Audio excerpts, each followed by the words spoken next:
everyone, my name's Elaine and I want to take a moment to welcome you to my Unison League Cleric Beginner's Guide. This will help you grow accustomed to the game and give you some advice on the Cleric's first 3 rings and how to proceed with your early gameplay. I want to begin this video by talking about the different types of clerics. First, I'm going to start with the support cleric. Sometimes it's referred to as a traditional cleric or a classic cleric. If you play a support cleric, it's your job to keep people alive and clear status ailments like blind and paralyze and debuffs. Support clerics often have really high defense because of the passives that a cleric's granted and the fact that they're emphasizing their helmet and armor gear stats. This, however, makes them less versatile. It's a lot harder for you to transition to a DPS class if you want to, because you build a DPS differently than you would a support cleric. DPS characters emphasize weapons and monsters, whereas you're emphasizing defense, which reduces your damage output and your ability to transition fluidly to a DPS character. One way around this is to just build a DPS character. This will make you a little squishier and your heals won't heal as much, but I wouldn't really call this a problem since you'll eventually get to a point where you heal so much health for both yourself and your allies that it's actually over their maximum. Another way around this is to try to balance the stats of your monsters. Basically, go for a traditional support cleric build, emphasize your defense, but take monsters that will balance out your magical attack and your physical attack stats so they do more damage and you do more damage, and you have things that will help you transition more fluidly to a DPS character if that's something you want to do.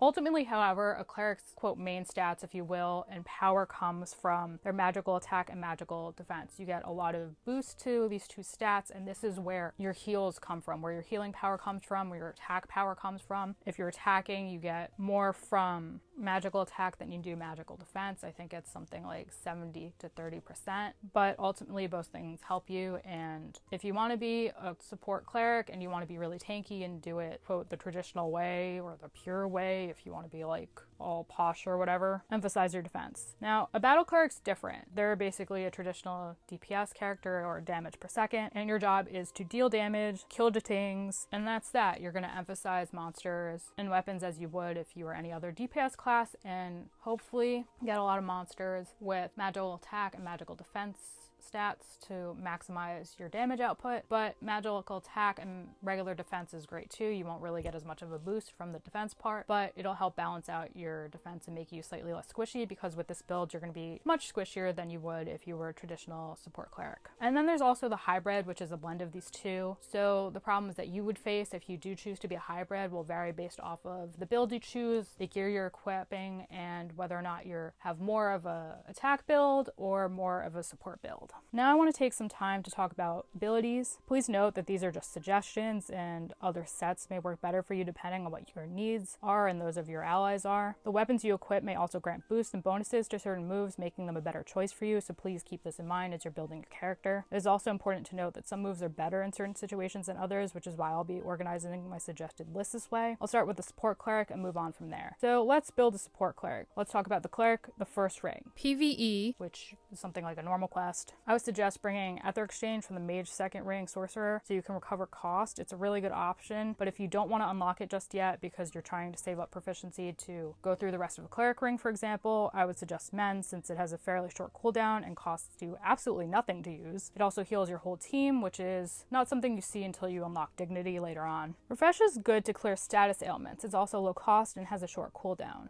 It is also the only ability that you have at this point that clears status ailments. I would bring Heal as well. As a general rule, single person heals such as this cost less to use and go through their animation faster than area heals. But this isn't always the case as you've seen with Mend. Then Area Heal, which has a median cost and cooldown and is moderately slow, is something you should bring in your last slot. So to be clear, bring EE if you unlock it along with Refresh, Mend, and Heal if you don't unlock Ether Exchange, which I just called EE. Bring Mend, Refresh, Heal, and Area Heal. Now we're going to talk about PvP, specifically guild battles. This early on, your PvP build is going to be similar to your PvE build. Bring the same as you would for PvE or person versus environment, if that's not clear. I would ignore Protect since it has a median cooldown and cost for now, but you don't have to and can swap it in if you have a particularly squishy team. This is different because in Coliseum, your entire goal is just to survive because the team scores points every time someone on your team dies. So you don't want to bring Ether Exchange because A, you start with cost and it makes it easier for you to get killed. Instead, bring your heals, mend and heal. In this case, since you want everyone on your team to survive, bring protect to beef up your allies' defense and refresh to clear pesky status ailments, which will make it harder for your team to deal out damage and win. This is especially important early on because I know, for example, a lot of the archer abilities do things like poison you, and it's annoying and it makes you more susceptible to death, so I would definitely suggest bringing refresh here. Another good option is guard, which reduces the damage you take by 90% for 5 seconds. This will make it easier for you to survive. It's something that veterans and really strong players bring to Coliseum pretty regularly. Let's talk about the priest or the second ring now. In PvE, you're going to be swapping out some moves for their stronger counterparts. If you have it, keep Ether Exchange. If not, bring Area Refresh as a replacement for Refresh, as it removes status ailments from one ally and their adjacent allies as opposed to just one person. If you're finding that your team gets debuffed more than affected by status ailments, swap in Purifying Light instead. You're at a point when heals are also going to start healing status ailments as an added effect, so you can depend on them to clear things from now on. Keep Mend, but swap Heal for Recover. It has more ability power and also removes status ailments from the ally you're healing. Swap Area Heal with Greater Healing. Although it has a higher cost and cooldown, it will help you keep your team alive a little better because of its ability power. If you have Ether Exchange, leave Greater Healing off your build. If you do have Ether Exchange, bring that, Mend, Area Refresh, or Purifying Light depending on what you're using currently, and Recover. Your PvP build is going to be similar to your PvE build. I would suggest going to fights often to gain experience and seeing how your enemies are fighting. It will help you determine whether or not Purifying Light or Area Refresh is a better move for you to bring. For Coliseum, again, drop Ether Exchange. Bring Guard, bring Mend, and Recover. Drop Area Heal and Greater Healing. They're going to be too slow to be particularly helpful in Coliseum. For your final move, I'd suggest another Solar Person Heal or Area Refresh to remove status ailments from your team. But again, this is something you're probably going to have to play around with a little bit to see how everyone is fighting against you. Now let's move on to the Bishop, the third ring of the Cleric. For PvE, we're actually going to be doing very little swapping. I would suggest at this point that you keep Area Refresh. Its update, Mass Refresh, has too long a cooldown of 30 seconds and medium cost to be really useful in most situations. Even though it refreshes the whole team, removing their status ailments, it just isn't worth it. If you're using Purifying Light instead, keep that. I would keep Mend to fast heal your whole team at no cost to you, and swap Recover for Cure. Cure has more power and also removes status ailments from the person you use the heal on. Area Cure costs too much and has too long a cooldown, so it would actually just keep Greater Healing. If you have Ether Exchange, play around with builds. Bring what you think helps you and your team most based off of your experience. With that being said, my suggestion would be Mend, Cure, Ether Exchange, and Greater Healing. Your PvP build is going to be similar to your PvE build once again. I would suggest just playing around with the heals and utilities you have, utilities being things like Area Refresh, which clears status ailments, until you find a build that works best for you. In the Coliseum, again, drop Ether Exchange. You don't want to bring something like that that's going to make it easier for you to get killed, and something that quite frankly you don't need because you're given cost. Bring Mend since it's fast and free. It may not heal as much as some of your other options, but that lack of cost will prove very helpful in a pinch. Bring Cure, Greater Healing, and Guard. Again, Guard reduces the damage you take by 90% for 5 seconds, which can be really helpful in Coliseum. It keeps you from dying as quickly if you time it right, and it doesn't cost anything, which is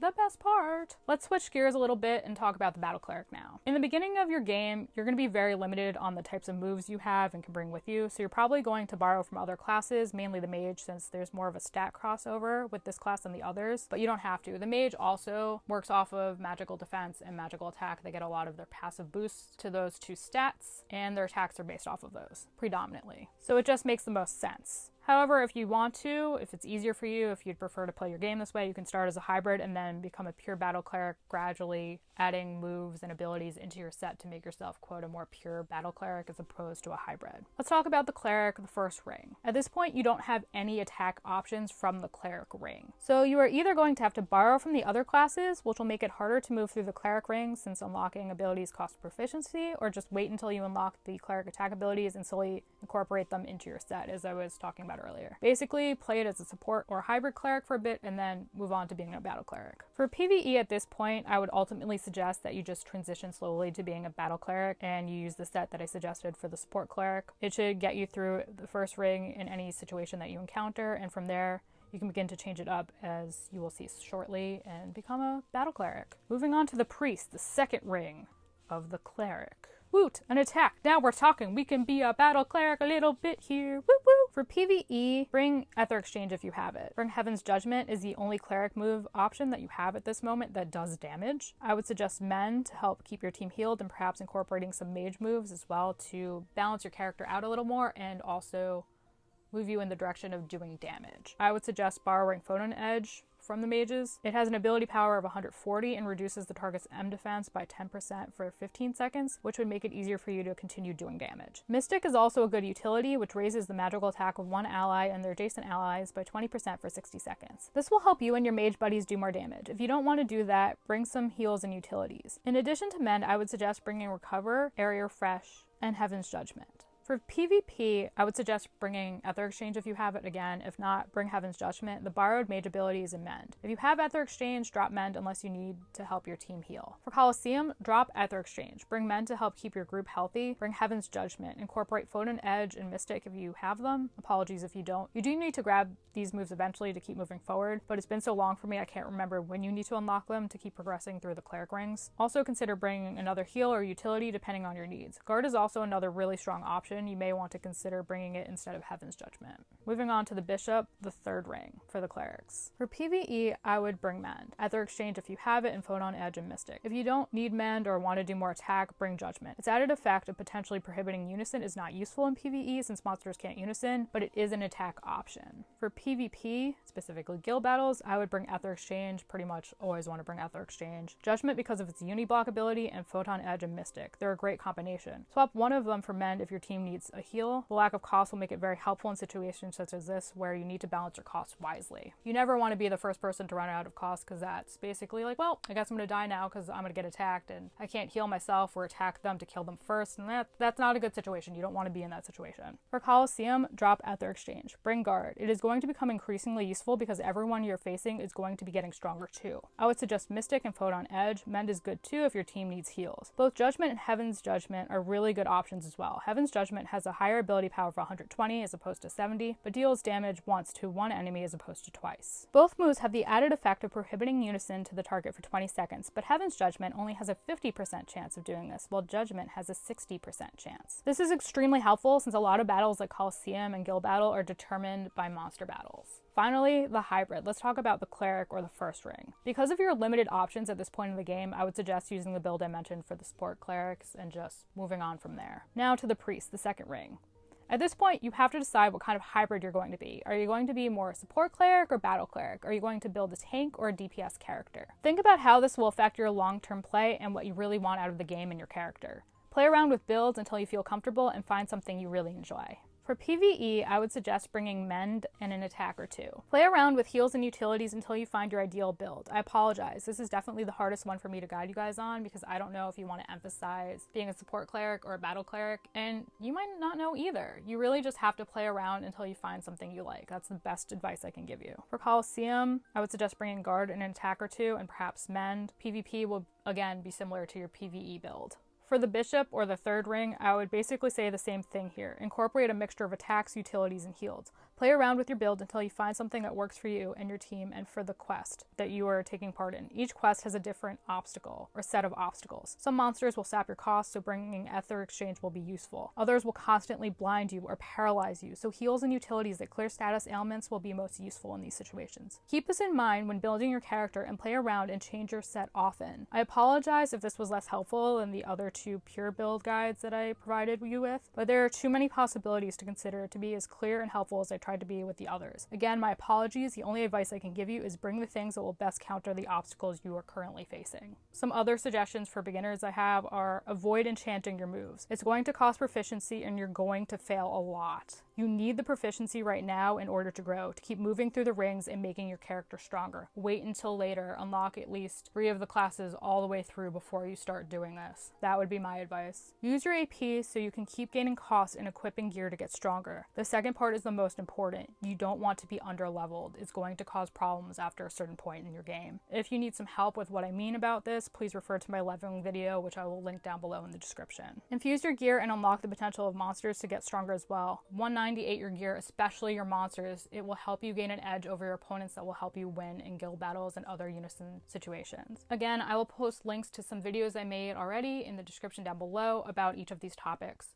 so you can dive into them more fully. I would also suggest that you ask for help from veterans and stronger players. They will make your life easier and keep you from falling into unnecessary traps, and oftentimes they're happy to help you. Think about where you want your character to end up. Do you want to remain a support or a DPS character? Do you want to main a cleric or play around with the other classes? Consider this as you build your character because it will affect your gameplay and build. It will save you in the long run from pesky scrolls and restat elixirs. So if you do make mistakes, you can pay for these scrolls. They cost, I think, 2 each and let you take 2 cost off of each of your gear stats and slowly restat that way, or you can pay 15 for an elixir, 15 gems I mean, for an elixir once a month to just redo all your stats and play around that way. But this adds up, especially if you're a free-to-play player, so you might not want to do this. I would definitely suggest thinking about what you want so you can avoid this, because it's a lot easier to just save your gems to get better gear than having to go through the hassle of redoing everything that you built, something that probably took you months. And again, just to wrap up, remember, if you're a support cleric, you want to be tanky, but if you want to be more versatile, if you want to be a DPS character, emphasize your monsters and your weapon stats. If you want to be a tank, emphasize your defense stats. And remember, it's okay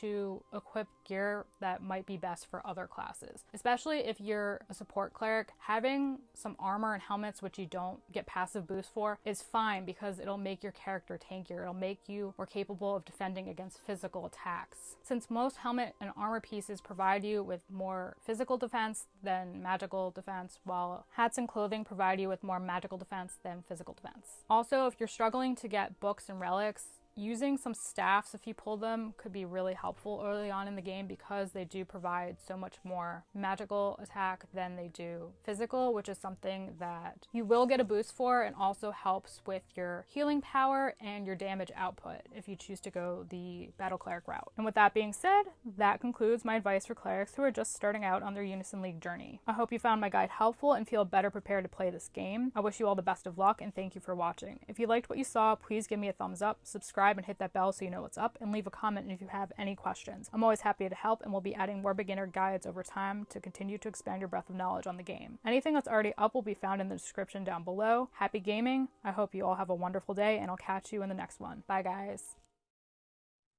Thanks everyone for watching this video. Please note that any corrections and or clarifications will be listed down below in the description section. And if you like what you saw here today, please like, comment, and subscribe. I'd always like to know what you guys think down below in the comments. Also, hit that notification bell so you know what's up, and I'll catch you in the next episode. Bye guys!